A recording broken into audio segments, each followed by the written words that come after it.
Hello everyone, I'm Steve Savant, syndicated financial columnist and money color commentator. On today's show, spending and inflation, part 2 of our series on building a firm foundation for retirement. Welcome to our second segment. We're talking about spending and inflation as we're going down into our segments on building a firm foundation for retirement. I've blocked out these 3 segment years we call the first year set of years between age 60 and 75. Remember, keep in mind, when I used to show this graph, we just showed 60 to 70 for the go-go years, 70 to 80 for the slow-go years, and then 80 to 90 for the no-go years. But I have added 5 years to each period because I believe this is where we're headed. So the go-go years. When we're doing the go-go years, it's great. We are really having a ball. We're going every place we want to go. We're traveling. We're seeing our grandkids. We're going on missionary trips. Whatever we think is really exciting, that's what we're doing. But in the second set of years, we start slowing down. We still do it all. We just don't do it as much, and we do it at a lot slower pace. But then when we get into the third stage, into our early 90s, we start looking like we really don't go anywhere. We're just trying to have a good, relaxing time. We're not spending the money. So every year that we go down this timeline in each period, we're actually reducing our spending. So you can see, and I haven't put any numbers on this, I'm going to show you this in a second. But you'll notice between 60 and 75, if we have discretionary income, you're going to be spending it during that period in time more than any other period. Now, I say that with a caveat, and I'll get to that in a second. In the second part where you slow down, your spending actually starts to decrease. Now, interesting, right about the end of your second phase of your slow-go years, generally the female equation loses her husband 87% of the time. When that happens, there's costs that he has that will actually then bring it lower if he didn't use any long-term care in his life and he died relatively soon, right around the 80s, late 80s, early 90s. The odds are high that you're going to save between $7 and $8 grand a year because there's no more second long-term care to pay for. There's all kinds of expenses. One car insurance, one car license. There's things that happen. There's only shopping for one person, not 2 people. So you'll see a kind of a decrease in spending. But when you get into the third year, then it's really low because mom usually can live on a lot less. That's provided that she has no long-term care needs. Now, you'll notice that during these 3 segments, I show a budget that keeps shrinking and it actually gets low unless I have a long-term care event. This is why it's so important to have some kind of coverage. You should be looking at long-term care, and if you can afford the regular policies, which the benefits are really fantastic. I have long-term care in my life. My wife has long-term care in hers. But if you can't afford that, you might want to look at the hybrid, where you use a hybrid product that combines long-term care with an annuity, or long-term care with a life insurance contract. And if the math still doesn't work, you may want to look at a HECM home loan, an equity loan. HECM is Home Equity Conversion Mortgage, one of the 3 senior programs provided by the FHA. You might want to think about this and really understand that you could actually have an appreciating line of credit. So if you actually needed it, especially if you want, like I do, I want to stay home. I don't want to go to a nursing home. So I want to be able to do all my home living, my assisted home living. And if I didn't have any of the hybrid products or a standalone long-term care contract, I would go ahead and use this equity line of credit because to me, that's kind of the backstop or the financial reserve. I may never use it, but I just want to be able to have it just in case I need it. And by the way, you could even use those funds to retro your home for geriatric living. So think about all these things. This is where you're going to spend the money. And if you don't have a contract for long-term care, if you don't have a hybrid contract, you may want to look at an appreciating line of credit to be able to pay for this. Now, I'm looking at national averages. Interesting that everybody's different. I'm even a little different in some of these stats. I look at my budget.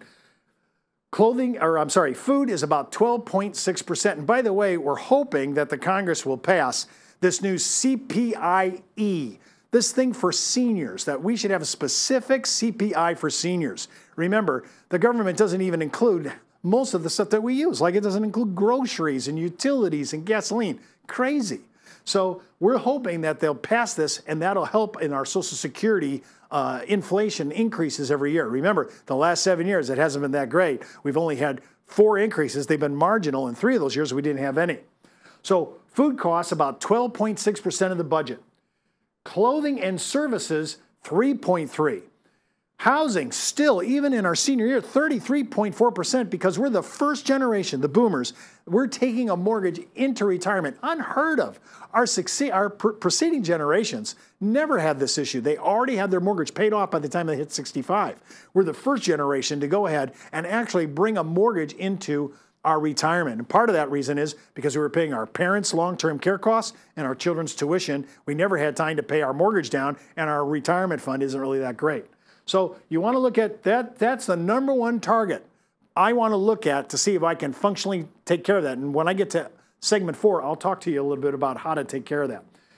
Personal spending is about 19.1. Remember, there's a lot of discretionary spending going on right now.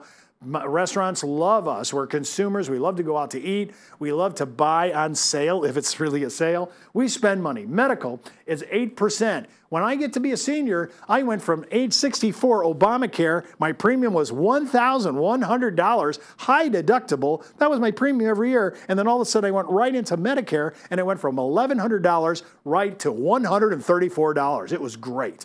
So that transition is a huge one. If you're looking up to think, hey, I'm going to be coming into Medicare time and my Medicare Advantage.